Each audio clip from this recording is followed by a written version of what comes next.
since I saw thee on Barnsley main smokestack. We've only at Scandal, the story about thee. I'm Dave Cherry, Chronicle. and I've just done this, an old Standard 8 cine film, and I'm going to take you back in time on a journey, back to 1961, March the 8th, 1961. It's a cine film of an old football game, Barnsley versus Leicester, in the 6th round of the FA Cup. So, first of all, let's meet Trevor Ragg, whose dad Les Ragg filmed this. So let's meet him first. Then after, I've got the privilege of going to Oakwell. I'm meeting up with Barry Taylor, one of the directors. So, I'm in my wonderful studio, A rundown shed. a rundown shed as he says, but it's my wonderful studio, and this is Mr. Ragg, Trevor Ragg, whose dad took this old film back in 1961, so let's just have a look, Trevor. Well, this is the sort of film that we're talking about. It's on a 8mm camera that my dad bought back in late 1950s, 1958, something like that. Yeah. And I was rummaging through my wardrobe, and I came across some films that have been almost long and forgotten. Right. So I got in contact with Dave and said, are these of any interest to you? It's 1961, first match were away at Leicester, around March sometime. Saturday, March the 4th. It was, Trev. That's our Brian. Right, that one at Leicester then. So, Yeah. right, what can you tell us about later on?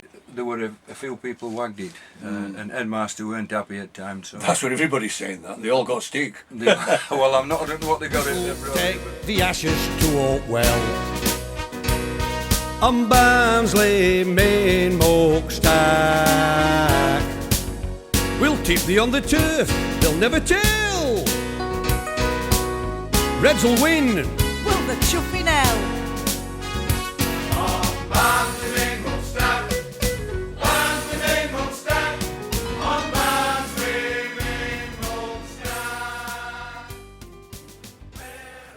Right, so we've come to Oakwell, and thanks for seeing us, Barry.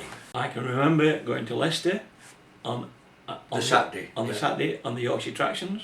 Yeah. I can also remember coming to Barnsley because it was an afternoon kick-off, Yeah. and Joe Richards, who I used to work for at the coking plant, got us all tickets and gave us the afternoon off, which was very unusual. So all the staff came down to watch Barnsley and Leicester that afternoon. Remember it very, very well. So, how old would you be, Barry, then, 61? I would be 20. So, just to tell everybody, you were at the, what we call Barra Chemics, Barra Coking Plant. That's right. And you're a personal officer? Yes, I was actually. I finished up being a personal and training officer. Right. I think then I was just in the office at Barnsley District Coking Company, as it was the proper name. Posh name. But it was Barra Coking Company. Just to tell everybody, my mum couldn't peg washing out for these people. It used to blow over southwest. It was terrible. So, right, back to that day, Barry. So you were, he actually gave you a day off. Yes. Because we're getting stories, it was biggest late day for all peace. Yes, it was. And all younger, like us, we all got stick for winter at March. Yeah. Well, actually, I got the job with Joe Richards because I played for Barnsley Boys in '57, and it was then. Have you got a job, boy? Have you go and see my manager? And I got a job at the coking plant in the office, working for Joe Richards. And that's how I started. I mean, you've got to understand, in this was a big revelation. We were down among the dead men then, the football club, in that particular time, and it's only these recent years we've had all these changes. And just moving progress, Barry, I've got this other wonderful film here. This is a 1936 Pathy News. Well, you were born then, Dave, but I wasn't born in. Spanish Civil War going off and all that. No, I wouldn't even thought on, but That's the old spine cop, and the ashes on that spine cop used to come from the boilers at the coking plant. So every summer they used to pile up lorries and put ashes on the spine cop from the coking plant boilers. I didn't know that. But look at these wonderful shots, Barry, on this behind what's now, obviously, which the scoreboard is. Yeah. That chimney, that's... What do you think? What do you think that's... Well, it's probably, is it Barnsley brewery. Main? It could be Barnsley Main, yeah. The brewery or Barnsley Main, probably brewery. Yeah. Which has got this old school on, Grove Street. Yeah. So that's another... As you see these buildings here, Yes. you know, all these players I don't know, like, but... well, that's wonderful, that. So what's this story about it? Well, it's a story that not many people now realise in English football, is that two teams that's played each other the most is Barnsley and Leicester. Now, because Leicester now are in the Premier League and we are, but over the years we have played Leicester more than any other club in football. Well, they used to sing, didn't they? Whatever will be, we're going to Barnsley. Yeah. That was a big song, Yes. like our Brazil song, wasn't Yes. it? What we find most fascinating, Barry, is it's a family club, this. You know, I mean, here you are, a big director, posh director talking to, such as me. You know, That's so good. you've always had a close affinity to your fans. Yes. Indeed, we were just saying that Alan Clark, after they lost 7-0 at Reading, he took him down, beat up Woolley. That's true, he did. He said, this is how the lads, how your fans pay your bread and butter. And I think, if I'm right, that he also stepped down after that match. Did he retire as a player? He hung his boots up. After that match, after 7-1 loss, yeah? Yeah, Reading, 7-0 actually. 7-0. And we were lucky to get nil. Yes. Right, so we'll go outside then and Okay. we'll try and find these places, Right. Barry. So we think, Barry, that this shot where we are now is this shot, if you look at angle of goals, in fact, we're not far off. Definitely. And that's like Grove Street, where Grove Street School were, of course. And if you remember that corner there, where the advert is, that was all standing, and that's where that was all terracing. Which is there, Yeah. which is this, it looks chock-a-block, doesn't it? Yeah. Oh, wonderful. That's wonderful. Top drawer. So that's roughly, Barry, where this old Pathy newsreel was shot. Yes. In 1936. Yes. Good changes. I wonder what they'd have said about them leads. What's them for? Wouldn't they? So you see the lights making the grass grow, Yeah, wonderful. and you see the old Queen's Ground at the back, which is now Yeah. there's 8 training pitches. Mm. I am a Barnsley lass, you know. I can't speak la-di-da. I learned how to cook and clean and sew, and I said the and that. I liked an upscotch with me friends and never travelled far. I am a Barnsley lass, you know, and I said the and that. Well, it's wonderful to have you here, John. I do thank you. I can't. This is Mr. Barnsley himself. Wonderful. And of course, John, you were in charge in the 90s, and everybody knows about the fantastic years we had. Yeah. But this particular match, what can you? I'll just play it on here. It's a bit grainy, but look. Now that's Leicester, that, John. Yeah, Just to tell the history on it, Barnsley drew 0-0 at Leicester. yeah, you don't need to tell me. Yeah, they came back to Oakwell. But I was a 10-year-old boy, so. so you were 10. I Yeah. was 10. Yeah. So the whole cup run I remember very well. Yeah. Unfortunately, I didn't see a lot of it because my parents sent me off to a boarding school. Oh, body. Oh. So I was a very privileged little boy. Yeah. But I remember the replay against Reading. That was played on a Wednesday afternoon. Yeah. And we won 3-1, and I can remember. Third round for. I think it was the third round. Yeah. And I can remember my brother and a friend of his had gone, Yeah. and it was the first time my mum and dad realised that I was a complete football obsessive because they didn't concentrate on the game. They were prattling about, fooling about, and I actually had to move seats because I couldn't stand it. I couldn't concentrate on the game. No. So I remember that one. Then, of course, we beat Huddersfield after a replay. Then we beat Luton. Yeah. and then it was Leicester away in the 6th round. Yeah. Now, we drew 0-0 there, of course. Yeah. And then the replay at Oakwell, which I think was the biggest day of absenteeism they'd had in the pits ever. But, I've got but it's come on, true. They all got stick. They all got stick. They all got discipline. But there was what, 38,000 somewhere. yeah, it was nearly 39,000 in Oakwell that day. Yeah. And I was at this boarding school. Yeah. And I got a mate whose name was Paul Bell. Yeah. And me and Paul listened to it on Radio commentary. on a radio commentary, and we were walking round and round and round the rugby fields. Yeah. And I think that was one of those occasions as a little boy when I burst into tears when Barnsley didn't win. Yeah. Yeah. And I've burst into tears a few times since then, actually, when Barnsley haven't won. But yeah. This footage here at Oakwell. Wait a minute. That's Oakwell when you could walk round. Yeah. I wasn't at the game at Leicester, as I say, but my dad used to tell me all about the matches. Yeah. And he told me, I can remember it as clear as day, he told me that Ken Oliver, who I think was playing number 10 for us, he had a header late on that crossed the line, and the goalkeeper, which would have been Gordon Banks, I think it was. Yeah. I think my dad told me that the ball crossed the line, the goalkeeper clawed it back out, we thought we'd scored, and the referee didn't allow it. And there wouldn't have been any need for a replay at Oakwell on the Wednesday afternoon. But of course, we're all conspiracy theory. Barnsley bloody daft.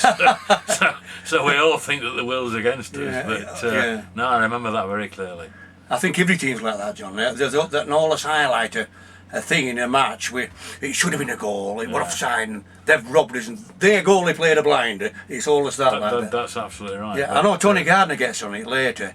What happened at Oakwell, he rings you with a goal, and so I don't know. Now, I know, John, you did some fabulous work at Oakwell. Let me just show this, John. Now that's you, of course, in 1998. Yeah. 1997, sorry. Yeah. With a wonderful. I must say this, what we've always admired about the club, it's always had a close affinity with us, as, the supporters. In fact, I remember what we've just been talking about, your dad, Alan Clark, took the players, I think they won every defeat, 1979. Lost 7-0 at Reading. So he took them down pit. He did indeed. He did indeed. Well, that was wonderful. But for me, when I became chairman, which was in 1989, I felt that the club had got a bit isolated from its roots, and we worked very hard to reconnect with the community. And part of the academy, the part of the point of that was to make it the focal point for so many families. With bringing the youngsters, and it used to really lift me. To go down on a Sunday morning or of an evening, and there might be 30-40 kids playing football, but there'd be 400 friends, aunties, grannies, uncles, mums, dads, and that's very important. And I think Barnsley the football club has always been a serious part of the community, and it only works while it continues to be that. By 1966, the club was in bother, but I think that in the last. Well, since we got promoted in 1979. Alan Clark. Under the Alan Clark era, I think the club has punched above its weight and continues to do so, and I think it's great. I never felt that we were in the shadows of anybody. We are our own football club with our own DNA, and that's how it is. I was just checking. 1979 when Alan Clark come, the gates quadrupled times 4. That's right. I can remember going to Newport in that era. For a Sunday morning kick-off. Me and my mate left Barnsley at 7 o'clock for an 10:30 kick-off. At Newport. We got to Newport to get some breakfast, because in those days Wales were closed on a Sunday. There was nothing open. We even went to the railway station. And we said, "Do you do any cooked breakfast?" No. I said, "Well, can we have some toast?" She said, "I've just told you we don't do cooked breakfast." We went to the game, we lost, and we got some bricks thrown at us as we were getting back to the car after the game, so that was a great trip. But there was a period of time when we beat Sheffield United every time we played them, and they hated us. And I know I've got a few friends that follow Leeds United, and they're not very keen on us because it's very rare that they do anything against us. So Don't call us bogey team. Absolutely. So I'm not like Millwall, same Millwall. I'm not too sure that I would agree that nobody hates us because it comes a bit close with some of them Leeds fans. I'll tell you. Well, if we were in Oakwell world, I have a lot of friends from all over, and they all Barnsley, you know, they think that their vision is old-fashioned terrace streets with United ground. Although, I mean, what you really.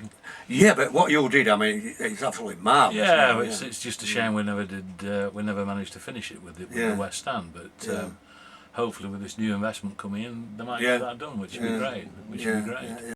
Albert, this Barnsley match on here, 1961. Yeah, were you there then? I was there, yeah. You know, when you got it crowded, that you couldn't get out to naturally, you know, for the comfort break type of thing, so you had to do it whatever it was like, you know what I mean? You got some, you know...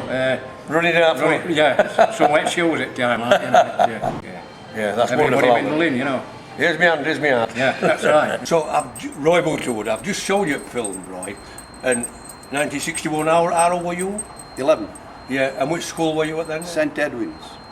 So I take it you had day off, obviously, you went to match, yeah? Well, we went with afternoon off. Yeah. We went to school at morning, then we plotted at break time. You plotted to go? To go, aye. So whereabouts at ground were you then?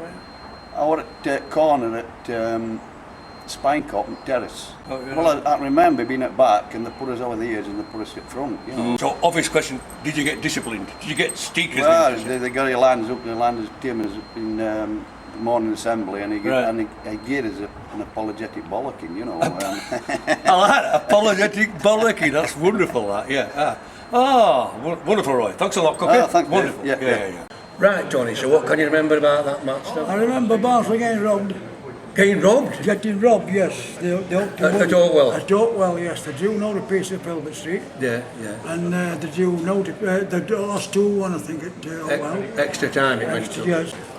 So what happened to Oakwell then? Well, they got his goal and the referee says it was offside. It was never offside in this wide world. It stands out to be memory. And they got robbed down it. 2-2 to 7. What do you remember about that Wednesday afternoon? Oh, it was packed. But it was absolutely jam-packed to rafters, yeah. Thanks, Tony. My old mate, Tony Gardner. Thank you. Well, I remember this game because it was just euphoric. All Barnsley, especially to school kids, were up in arms that were going to go to a game at magnitude of playing Leicester City. But I was playing at Barnsley Boys at that time, so I was one of the lucky few. I got him for an out, and we didn't disgrace ourselves.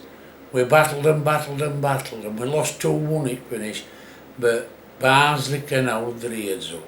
And police had cordoned all road off, so there's no traffic on road, and we walked down to the ground. Yeah. And we was like behind the goals. I can remember us hitting the crossbar, which the crossbar came down. Yeah. And of course, every Barnsley fan said it had gone in. Every Leicester fan said it had come out. Referee, I can't name him now. Yeah. Obviously, he let it play on, and I think there shouldn't have been a replay. But Jack, that's exactly what John Dennis has just said. Said that he reckons his dad with you. It crossed line, and he said there shouldn't have been a replay. They had a bit more professional about them, Yeah. and I think it was a big disappointment. It's as far as we got for a small club for a long time, and it kept a lot of people very, very happy. They were really down and out then. We were down and out, but going home, Third division. But going home, we saw all these fans, and they weren't really despondent. No. All I remember is meeting my wife. I got a parcel of railway sleeper wrapped in brown paper for a stand on the spine cup. Because you're only small. Yes. That's brilliant. She's only 5'3". Yeah, right. Good afternoon, Matt. Wednesday. We got cane for going. You got stick then. Yeah. I can't remember what bum on hand, but I don't know. We got it. Which school was that then? Arsley Oaks. Up here, Arsley Oaks. Yeah. Wonderful. I know half at town went like, and yeah. Barnsley lost 2-1 in extra time, but I can't even remember that. But I remember Duncan Sharp played for him. That's right. Smiley. Yeah. Ron Smiley, weren't they? Yeah. Their goalie were Gordon Banks, actually. What is? Leicester. For Leicester. And we've heard Barry Taylor from Football Club says ref were Biased. no, I forgot. But tell that again. And ref were From Leicester. no. Ref had one leg. Oh, what, no, what ref who did World Cup? Jack. World Cup after. Nah, I ain't got a clue. You're a famous ref anyhow. Yeah. Right, so you got discipline, you got steam. Yeah. The rest of ours. And I always remember it went right quiet when Leicester scored winning goal. Yeah. I don't remember much at match, I remember getting stick. I'm a Barnsley lass, you know. I can't speak bloody dog. I learned how to cook and clean and sew, and I said the and that. I laked and hopscotch with me friends and never travelled far. I am a Barnsley lass, you know, and I said the and that.